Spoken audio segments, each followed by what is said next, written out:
ठंडी चाय? हमारे पास बादाम है, किशमिश है, काजू है, अखरोट है। तुम्हारे पास क्या है? मेरे पास सलो है, गर्मा गर्म चाय। सेलो वैक्यू स्टील की थर्मोसील टेक्नोलॉजी रखे गर्म को गर्म और ठंडे को ठंडा 24 घंटे। ये ठंडा भी रखता है? ठंडा लस्सी पिएगा? सेलो वैक्यू स्टील फ्लास्क रखे गर्म या ठंडा 24 घंटे। नमो अरिहंताणं नमो सीताणं नमो आयर्याणं नमो जयाणं नमो लोये सव्यसाहुणं येषु पंचेनुकारो सर्वपापप्रणाशनो मंगलानं च सर्वेसिं पडमं हवै मंगलम् मंगलं भगवान् वीरो मंगलं गौतम प्रभु मंगलं सूर्यभद्राद्या जैनो धर्मोस्तु मंगलम् अंगूठे अमृतवसे लब्धिकणा भंडार श्री गुरु गौतम समरिये वांछित फलदातार ज्ञानदान क्रियाशील तपस्यागे सुग्रलेखा भक्ति सूर्य आचार्य प्रेम सूर्य आचार्य जयंतु जैन शासने अज्ञानदम निरांदानां ज्ञानाय जनशलाकया नेत्रमुन्मीलितव्येन तस्मै श्री गुरुवे नमः तस्मै श्री गुरवे नमः तस्मै श्री गुरवे नमः। ध्यानमूलं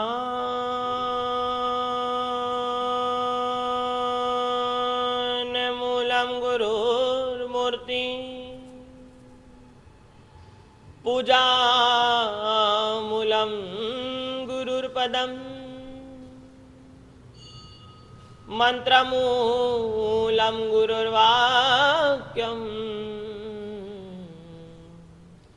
मोक्षमूलं गुरुकृपा।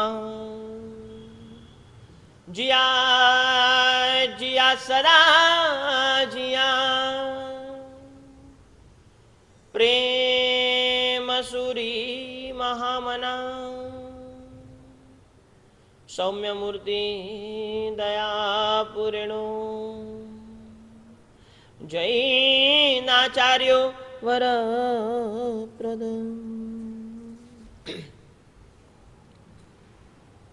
एक बार श्री कृष्ण बलराम और सुभद्र तीनों भाई कहीं यात्रा के लिए निकले हैं।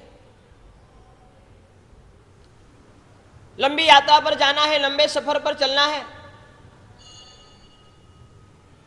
तीनों भाई साथ में हैं। लगता था बातें करते करते रास्ता काट लेंगे, आसानी से पहुंच जाएंगे। पूरा दिन चलते रहे चलते रहे चलते रहे चलते रहे चलते रहे। रात होने के बाद भी थोड़ी देर और चलते रहे। जब घना अंधेरा हो गया तो तीनों ने सोचा कि एक जगह पर रुक जाते हैं। छोटी सी कोई कुटिया दिख गई। वह कुटिया में तीनों रुक गए, बातें कर रहे थे। रात्रि का समय निकल रहा था। 11, साढ़े 11, 12 बजने आ गए। तीनों को अब नींद आने लगी। अब घने जंगल में है, सो जाए सब तो भी दिक्कत। कोई अचानक आ जाए, कोई प्राणी आ जाए, कोई जंतु आ जाए, कोई जीव आ जाए, क्या पता चले। तीनों ने तय किया बारी बारी से हम तीनों जगेंगे। सुबह 6 बजे तो निकल जाना है। 12 बज गए हैं, 6 घंटे हैं। एक व्यक्ति 2-2 घंटे जगता रहेगा। इस तरह से हमारे 6 घंटे परिपूर्ण हो जाएंगे। सबसे पहले बारी आई सुभद्र की। ये दोनों जाके सो गए, कृष्ण और बलराम। सुभद्र बाहर बैठा हुआ है। नदी किनारे वाली जगह थी। करीबन आधा घंटा हुआ होगा और नदी में से एक राक्षस प्रकट हुआ, सुभद्रा के सामने आ गया। सुभद्रा जरा डर गया, वो टेंशन में आ गया। देख रहा है कि ये कौन है, क्या कर रहा है। और वह राक्षस भयानक था, डेंजर था। सुभद्रा को गुस्सा आया, उसने उसका प्रतिकार करना शुरू किया। जितना प्रतिकार करने जाता है उतना वह राक्षस बड़ा होते जाता है। भगवत गीता में लिखी हुई श्री कृष्ण जी की अद्भुत कथा है। जितना प्रतिकार करते जाता है उतना बड़ा होते जाता है, बड़ा होते जाता है, बड़ा होते जाता है।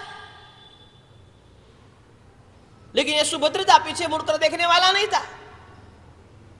उसने सोच लिया कि मेरी जान जाए तो जाए, लेकिन दोनों भाई के जान को मैं निश्चित बचाऊंगा, मैं लड़ लूंगा, चाहे कुछ भी हो जाए।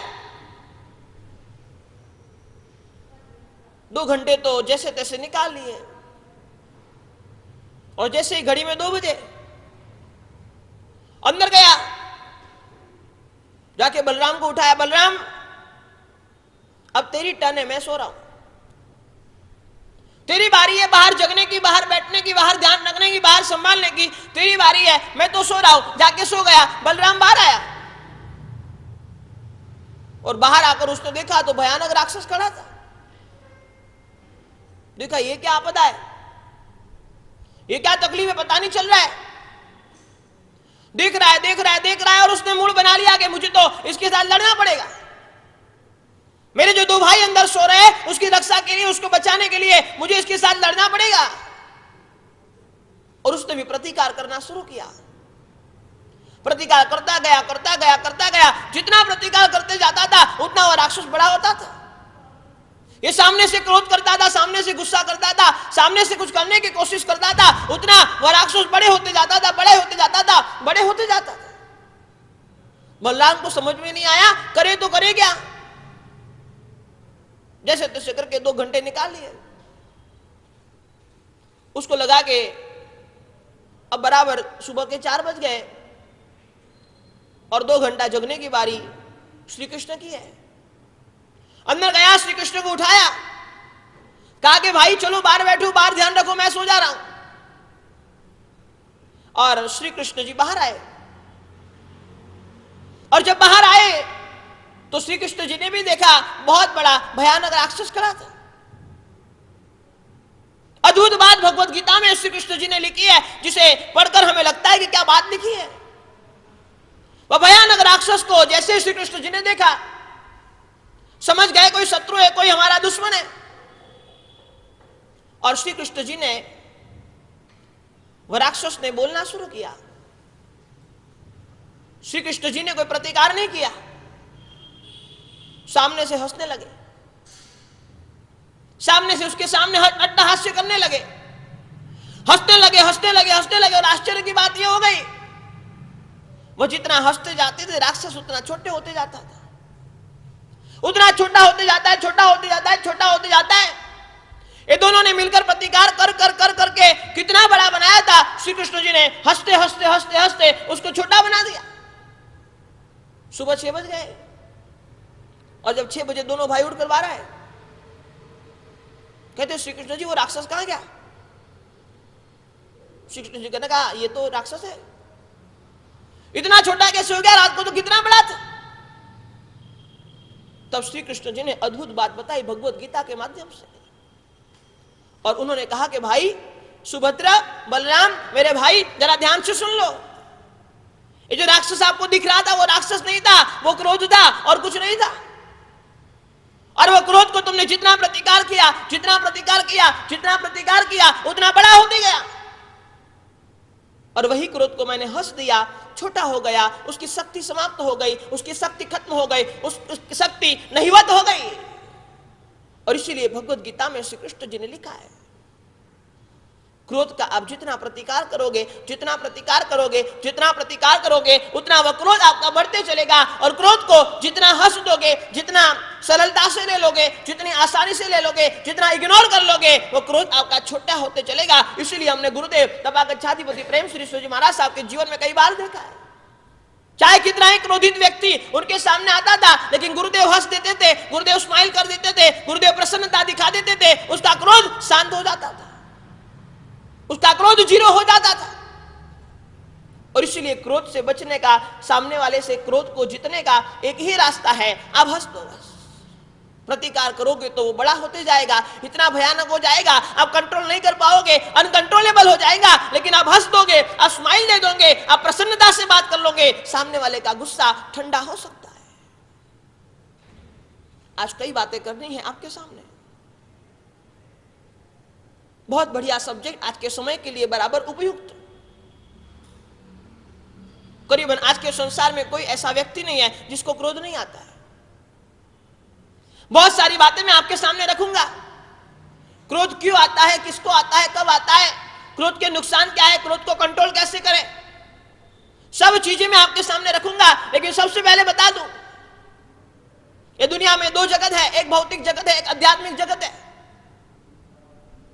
दोनों को मिलाने की गड़बड़ कभी नहीं करना। एक जगत है जो भौतिकता में चलता है, एक जगत है जो आध्यात्मिकता में चलता है। भौतिक जगत कहता है क्रोध बहुत अच्छा है, क्रोध बहुत जरूरी है, बिना क्रोध के कोई समझता नहीं है, बिना क्रोध के कोई मानता नहीं है, बिना क्रोध के हमारी बात कोई सुनता नहीं है। ये भौतिक जगत का नियम है, आध्यात्मिक जगत का नियम नहीं है। आध्यात्मिक जगत कहता है क्रोध जरा भी जरूरत नहीं है। दोनों को मिक्स एंड मैच करने की गलती नहीं करना। आध्यात्मिक जगत ना ही बोलता है क्रोध जीवन में जरूरी नहीं है। और यही बात मैं आज आपके सामने रखना चाहता हूं। हम क्रोध क्यों करते हैं? क्रोध एक्चुअली में है क्या? क्रोध एक आपकी ऊर्जा है और कुछ नहीं है। लेकिन वही ऊर्जा जब विपरीत दिशा में चली जाती है, विपरीत और चली जाती है, वही ऊर्जा नेगेटिव बन जाती है, हमें नुकसान कर लेती है। हमारा अध्यात्म का जगत कहता है, स्पिरिचुअल लाइफ में कहा जाता है ये क्रोध बहुत भयानक है। और इसलिए कहा गया एंगर इज डेंजर। डेंजर का स्पेलिंग आप देख लेना, एंगर के आगे मात्र और मात्र डी लगा दो, वो डेंजर हो जाएगा। एंगर के आगे डी लगा दो, वो डेंजर हो जाएगा। एंगर भयानक है, डेंजर है, ये अध्यात्म जगत कहता है।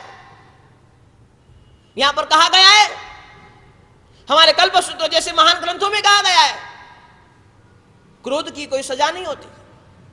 बहुत बड़ी बात कर रहा हूं, समझने की कोशिश करना। क्रोध की कोई सजा नहीं होती। आदमी को क्रोध आता है, वही उसकी सजा है। क्रोध की कोई सजा की जरूरत नहीं है। जब आदमी को क्रोध आ जाता है, वही उसकी सबसे बड़ी सजा है। इसके लिए हमारे यहां बताया गया कि जब आपको क्रोध आता है, तो आपको लगता है कि सामने वाले पर मैं जलता हुआ कोयला फेंक दूं। लेकिन शास्त्रकार भगवान कहते खड़ा रहे, खड़ा रहे, खड़ा रहे, रुक जा। तुझे जब मन में विचार आता है कि सामने वाले पर जलता हुआ कोयला फेंक दूं, इतने क्रोधित आप हो जाते हो। लेकिन शास्त्रकार भगवान कहते हैं भाई खड़े रह जा, जलते हुए कोयले को तू पकड़ेगा, सबसे पहले तेरा हाथ जलेगा, फिर सामने वाला जलेगा। क्रोध खुद एक सजा है, उसकी कोई सजा नहीं होती। आदमी को क्रोध आता है, यह सबसे बड़ी सजा है। और इसीलिए कहा कि सामने वाले पर जब तू कोयला फेंकने का सोचेगा, सबसे पहले जलेगा क्या? सबसे पहले तेरा खुद का हाथ जलेगा। सामने वाला तो जलेगा कि नहीं जलेगा वो पता नहीं है, लेकिन तेरा हाथ जलेगा यह निश्चित है। लेकिन आज मैं आपको एक अलग एंगल की बात करना चाहता हूं। आपने आज तक सुना है क्रोध बेकार है, क्रोध खराब है, क्रोध नुकसानदायक है, क्रोध नहीं करना चाहिए। लेकिन मैं आज आपको एक अलग एंगल पर बताना चाहता हूं, बहुत ही प्रैक्टिकल रूप से आज आपके सामने क्रोध की बात बताना चाहता हूं। मैंने जब बहुत सोचा तब मेरे मन में यह विचार आया कि सब जगह क्रोध बुरा नहीं होता है, कोई कोई जगह अच्छा भी होता है। यह ऊर्जा है और कुछ नहीं है। और यह ऊर्जा हमारे लिए कभी कभी अच्छी भी साबित बन सकती है। और इसीलिए कहा कि सब जगह क्रोध बुरा नहीं होता है, सब जगह क्रोध खराब नहीं होता है, कभी कभी क्रोध जरूरी भी बन जाता है। कहां कहां क्रोध अच्छा होता है उसकी बात बताता हूं। 3 जगह पर किया हुआ क्रोध बहुत अच्छा बनता है।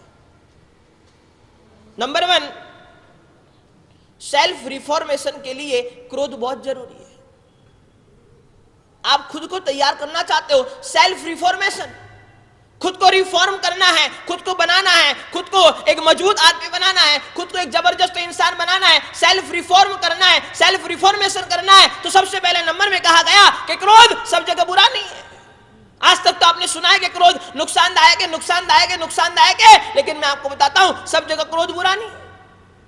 कहीं कहीं वो अच्छा भी बनता है, कहीं कहीं वो फायदे वाला भी बनता है, कहीं कहीं वो हमें प्रॉफिट करवा कर भी जाता है।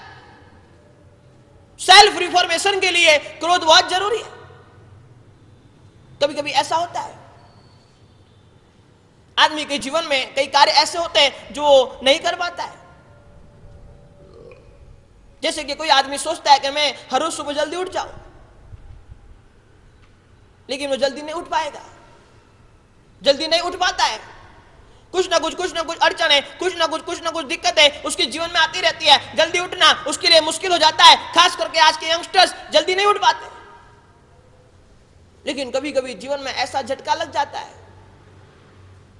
सुबह 5 बजे की ही आपकी फ्लाइट है, 3 बजे आपको उठना था, 4 बजे निकलना था और 5 बजे फ्लाइट में बैठना था, लेकिन ये सुबह नहीं उठने की वजह से आप फ्लाइट मिस कर गए। आपको 20, 25, 50 हजार का फटका लग गया। सेल्फ रिफॉर्मेशन हो जाएगा, आपको गुस्सा आ जाएगा, मैं क्यों नहीं उठ सकता, मैं निश्चित उठूंगा।